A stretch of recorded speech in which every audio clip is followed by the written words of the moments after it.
The following video you are about to watch is a series of interviews I conducted, with the question being, has anything unusual happened to you recently?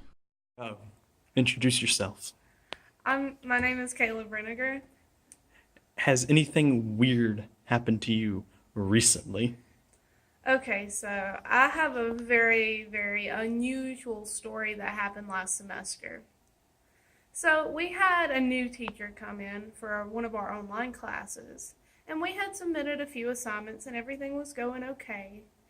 Until one day, I get an email, and the email was addressed to myself and another guy from the class who I had never met in my life. And the teacher was like, I don't know how close you two are, but your work is becoming too similar. And I was like, Before we finish this interview with Kayla, let's go to another person I interviewed. What is your name? My name's Dominic. Anything unusual happened to you recently? Well, I've been into this card game, Magic the Gathering. I was facing off against, at one of my usual places I play, against a overweight gentleman who severely lost because his pack wasn't working well, or his card deck.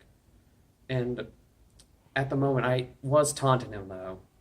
But at the moment, he got enraged and flipped the table and burned some of the cards that didn't work, of course.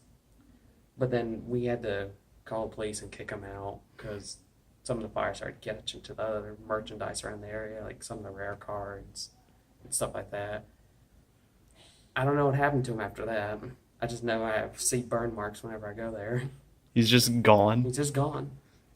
I don't know how you get rid of a 500-pound man out of nowhere. No one knows. And I think that's it, yeah. That's all I can think about. Like, he got to jail. It's like Soviet Russia. You're there one day and next day you're gone. I don't even know who this guy is that supposedly I had been cheating with on my schoolwork.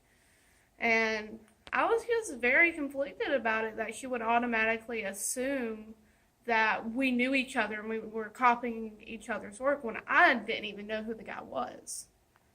So I emailed her back and I was like, hey, I don't even know who this guy is. I just know that he's in the class. I've never spoken to him in my life.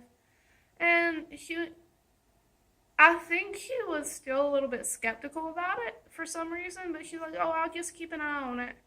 And that was the end of that. I never heard anything else about any cheating on my side of the situation, so it's up in the air. And that's a very unusual situation, and that's my unusual story.